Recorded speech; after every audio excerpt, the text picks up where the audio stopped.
छत्तीसगढ़ की राजधानी रायपुर में 5 दिवसीय अंतर्राष्ट्रीय कृषि एवं विज्ञान मेला 2022 छत्तीसगढ़ की सरकार और छत्तीसगढ़ के कृषि मंत्री श्री रविंद्र चौबे एवं प्रदेश के माननीय मुख्यमंत्री श्री भूपेश बघेल के दिशा निर्देश एवं नेतृत्व अगुवाई में आयोजित की गई है। बता दें कि इस मेले में मुख्य रूप से प्रदेश के किसानों को उन्नत करने, कृषि संबंधित अत्याधुनिक तकनीक व बाजार हेचरी, पारंपरिक जैविक खेती की जानकारी के साथ साथ देश के सबसे बड़े इंदिरा गांधी कृषि विश्वविद्यालय व अनुसंधान केंद्र से जोड़ने की एक बेजोड़ संकल्प के इसी संदर्भ में छत्तीसगढ़ प्रदेश के छोटे एवं बड़े वर्ग के किसानों को एक मंच में एकत्र करने व संगोष्ठी कर नई जानकारियों से जोड़ने का एक अनूठा प्रयोग है।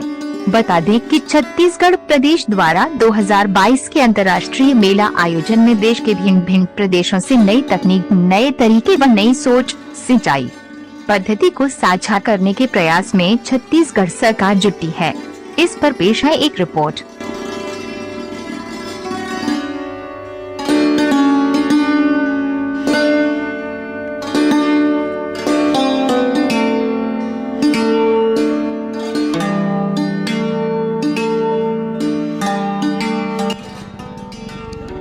फार्मटेक एशिया का मेला हमारे कृषि महाविद्यालय प्रांगण में हो रहा है और यहाँ नई टेक्नोलॉजीज़ जो डिमॉन्स्ट्रेट की जा रही है वो फार्मर बेस पे है। उनके जो कल्टीवेशन टेक्निक है और जो खेती करते हैं दिनों दिन, प्रोसेसिंग के यहाँ पर हमने सुना है कि यहाँ पर प्रोसेसिंग के इम्प्लीमेंट्स आए हैं।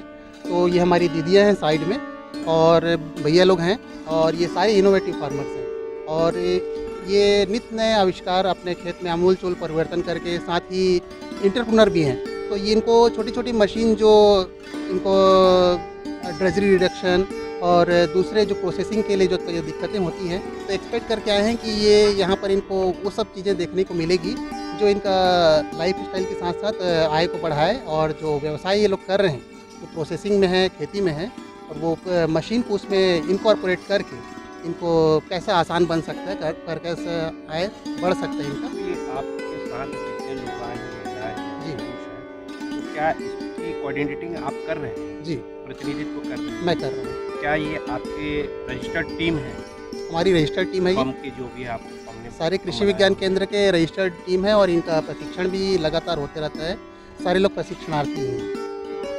हम लोग यहाँ कुछ नया चीज़ देखने को मिलेगा करके हम लोग यहाँ रायपुर आए। क्या नया चीज़ देखते हैं? जैसे कि यहाँ कुछ धान वगैरह भी लगाते हैं, तो यहाँ धान लगाए हैं तो कौन किस्म के यहाँ लाए होंगे उसको भी देखना है, मशीन आए होंगे उसको भी देखना है, और हमारे छत्तीसगढ़ में कौन कौन से फसल ले रहे हैं तो उसको भी स्टॉल लगाया होगा, उसको भी देखने के लिए आए। आप बताएं कि कैसे यहाँ आपका आगमन हुआ है? हम लोग सर के माध्यम से आए हैं, वहाँ ट्रेनिंग लेकर तो बताए थे सर यहाँ नया नया आविष्कार हो रहा है, नए नए फसल की जानकारी दे रहे हैं, इसलिए सर के माध्यम से हम टीम बना कर आए कि कुछ नया जानने को मिलेगा यहाँ, ऐसे करके सिखाना के साथ। मैं लता पटेल। आपका नाम बताएं? मेरा नाम लोकेश्वरी साहू है, ग्राम रावणपुर। मैं डॉक्टर शक्ति वर्मा, कीट वैज्ञानिक हूँ, कृषि विज्ञान केंद्र धमतरी में। जी, आप बताएं कि यहाँ पे आपका आगमन कैसे हुआ, क्या चीज़ जानने की उत्सुकता लेकर के आप आए? जी, हम लोग कृषि विज्ञान केंद्र में प्रशिक्षण के लिए आए थे।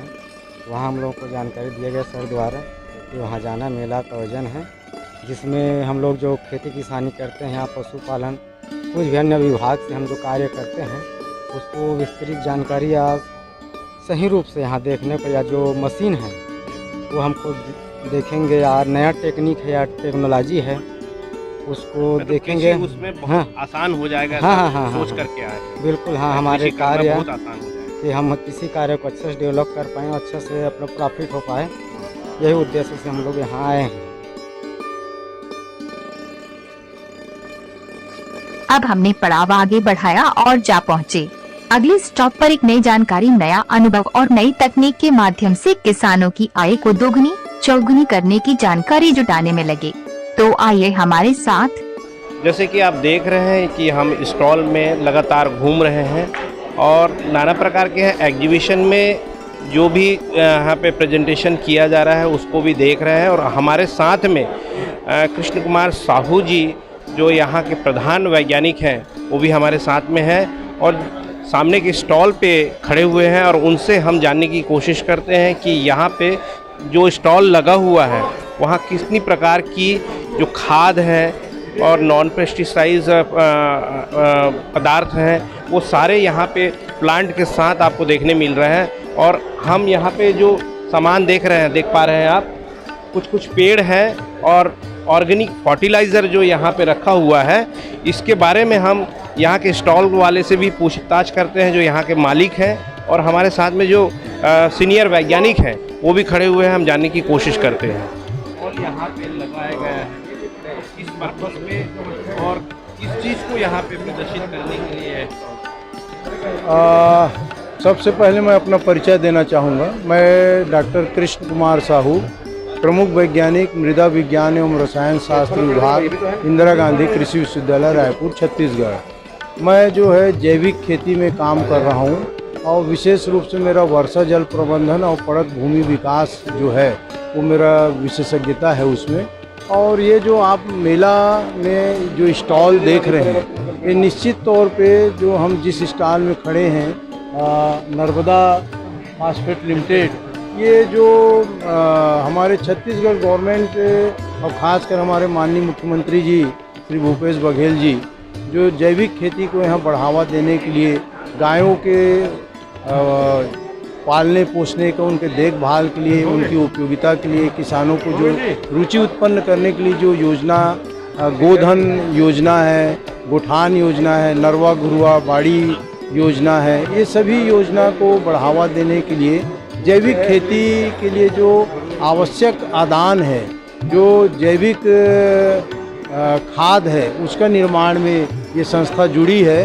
तो ये बहुत ही खुशी का विषय है, क्योंकि छत्तीसगढ़ में पूरे विश्व का सर्वाधिक गौवंशी पशु हमारे जनसंख्या वाइज हमारे भारत में, और ऊपर से उसमें भी छत्तीसगढ़ में सबसे ज़्यादा जनसंख्या है। ये सरकार आई और उन्होंने एक योजना निकाला, नरवा घुरुआ योजना, जिसके तहत गांव में गौठान भी बनाए गए, जिसमें जो गाय के गोबरों को इकट्ठा करने का जो योजना बनाया गया है, उसके तहत जो भी वहाँ से खाद या जैविक खाद या जो भी वहाँ से उपलब्ध हो रहा है गौमूत्र, उससे छत्तीसगढ़ की धरती को कितना अच्छा ऑर्गेनिक कर सकते हैं? बहुत अच्छा प्रश्न है आपका। मैं आपको प्राचीन परंपरा में ले जाता हूँ। छत्तीसगढ़ की कृषि जो है ऋषि संस्कृति आधारित कृषि है, और शुरू से ये गौ पालन जो है खेती का एक अभिन्न अंग रहा है। और ख़ासकर हमारे छत्तीसगढ़ में जो परंपरागत रूप से ही जैविक खेती प्रारंभ से ही किया जा रहा था। जब हम जैसे कृषि वैज्ञानिक और कृषि विभाग के अधिकारी लोग किसान भाइयों को हम लोगों ने ही केमिकल फर्टिलाइज़र का उपयोग करना सिखाया, क्योंकि उस समय आवश्यकता थी, जो द्वितीय हरित क्रांति के समय 1960 के दशक में, कि हमारे जनता जो है भूख मर रही थी, अन्न की कमी थी, हमको विदेशों से अन्न आयात करना पड़ रहा था। उस स्थिति में तो सही था, लेकिन धीरे धीरे कुछ एक कमजोरी आई कि रासायनिक खाद को उपयोग करने के साथ साथ किसान, जैसे कहते हैं ना, हर व्यक्ति जो है सुविधा भोगी होता है, उसने सुविधा देखा, लाभ देखा, तो मूल को भूल गया। और जो जैविक खेती का मूल था, जो कंपोस्ट खाद है, घुरुआ खाद है और हमारा गोबर खाद है, उसका उपयोग करना बंद कर दिया। इससे हमारे जो मृदा है उसकी गुणवत्ता में कमी आई, हमारे उत्पादन जो हैं वो विषैले होने लगे। आज ऐसा स्थिति है कि दूध, गेहूं, चावल, चना और आपका साग सब्जी सभी में विषैले तत्व केमिकल के माध्यम से आ रहे हैं। तो केमिकल का दोषी नहीं है। सरकार और आपके सहयोग से, मिली-जुली सहयोग से छत्तीसगढ़ की धरती को कब तक के ऑर्गेनिक प्लेटफॉर्म के रूप में तैयार हो जाएगा? मुझे ऐसा लगता है आने वाला 5 साल बहुत महत्वपूर्ण साबित होगा। और किसान भाइयों में जिस प्रकार से हमारे राज्य में इसके प्रति रुझान बढ़ा है, और हमारे राज्य सरकार और केंद्र सरकार दोनों जो जैविक खेती को बढ़ावा देने के लिए अनेक योजना ला रहे हैं, तो आने वाला 5 साल में काफ़ी इस दिशा में आगे बढ़ जाएगा। आप यहाँ आज जो स्टॉल यहाँ पे लगा हुआ है, आपने लगाया है नर्मदा फार्मिंग की ओर से, तो यहाँ पे आप स्टॉल में क्या क्या प्रोडक्ट लेके आए हैं? जी, मैं नर्मदा फास्फेट लिमिटेड में यहाँ पर हम लोगों ने स्टॉल जो लगाया है, उसमें हम लोग किसान भाइयों के लिए जैविक खाद हम लोग उनको देते हैं। किस तरह की जैविक खाद? जैसे इसमें कार्बनिक खाद है, आपका कार्बनिक खाद है। उसके बाद दूसरा खाद एंजाइम खाद है, इसमें सारे पोषक तत्व मिले हुए हैं, सारे पोषक तत्व उपलब्ध हैं। तो हम लोग इसमें क्या क्या है? इसमें सारे जितने भी मुख्य पोषक तत्व होते हैं और सूक्ष्म पोषक तत्व दोनों इसमें उपलब्ध हैं। जैसे कहते हैं आपका कार्बन है, नाइट्रोजन वगैरह है, हर चीज़ में यहाँ पर इसमें उपलब्ध है। इसमें सूक्ष्म जीव है, जितने भी होते हैं सूक्ष्म पोषक तत्व सब इसमें उपलब्ध है, हैं। और उसके बाद ये दानेदार क्रोम है, इसमें भी SSP का इसमें परसेंटेज है 10%। उसको भी ये जैविक रूप में है, उसको हम लोग जैविक रूप में यूज़ कराते हैं। क्या ये पूर्ण रूप से जैविक है? जी हाँ। अगर किसान इसको लेकर के अपना कृषि शुरू करता है, जी हाँ, तो क्या उसके उत्पादन में किसी प्रकार की कोई कमी आएगी या बढ़ोतरी हो? नहीं, हमेशा बढ़ोतरी होगी। उसको जो उत्पादन मिलेगा कम से कम 10 से 15% की। अच्छा, आपका कहने का मतलब जो उनका जो अभी जो पेस्टिसाइड के माध्यम से जो हाँ उत्पादन है, हाँ, उसमें किसी प्रकार का कोई फर्क नहीं आएगा और मिट्टी जो है वो और उपजाऊ होती जाएगी और उनका उत्पादन बढ़ के मिलेगा उनको। जो लोग रासायनिक खाद यूज़ करते हैं उसके साथ में अगर इसे यूज़ करें तो रासायनिक खाद बंद करने से उन्हें दिक्कत हो जाएगी, इसलिए रासायनिक खाद धीमे धीमे बंद करेंगे और साथ में इसको यूज़ करेंगे। तो उससे क्या होगा कि उनका उत्पादन फर्क नहीं पड़ेगा, उनका उत्पादन बढ़ता चला जाएगा। जी। और उसके बाद लिमिटेड उनका एक टिश्यू कल्चर भी है, जिसमें हम लोग ये अनार करते हैं, अमरूद का पौधा उपलब्ध कराते हैं और अनार का उपलब्ध कराते हैं, नींबू का है। अच्छा, ये जो आप क्रॉप दिखा रहे हैं, पौधे जो है, इसकी गुणवत्ता और ये कितने साल में फ्रूटिंग करना शुरू कर देगा? जी, जो कि ये टिश्यू कल्चर द्वारा उत्पादित किया गया है। देखिए, लोगों में अब सब्र की कमी है। हाँ, वो चाहते हैं कि पेड़ लगाएं और 1 साल में ही फ्रूटिंग देना शुरू कर दे, मगर वो पूर्ण रूप से ऑर्गेनिक हो। इस विषय पे आपका क्या कहना है? जी, हमारे कहना है कि इसको जब भी अगर कोई पौधा लगाएं तो उसमें जो भी भूमि में उनको डालना हो, गड्ढा खोद के जैसे उदाहरण लगाते हैं, उसमें अगर गोबर के खाद का और हमारे जो कार्बनिक खाद होगा तो उनका यूज़ करते हैं, तो उनके जो भी फल उनको जो मिलेगा उनको वो पूर्ण रूप से ही जैविक हो। लेकिन उसके लिए पौधा तो हमारा टिश्यू कल्चर है, ये बिल्कुल 100% पूरा कल्चर शुद्ध रूप से टिश्यू कल्चर प्लांट से जितने भी पौधे हम लोग बनाते हैं हम लोग, वो सब के सब 100% शुद्ध होते हैं। जैसे ये कागी नींबू है, कागी नींबू जब फलेगा तो कागी नींबू ही आपको मिलेगा। और यहाँ पार्ट 1 समाप्ति की ओर है।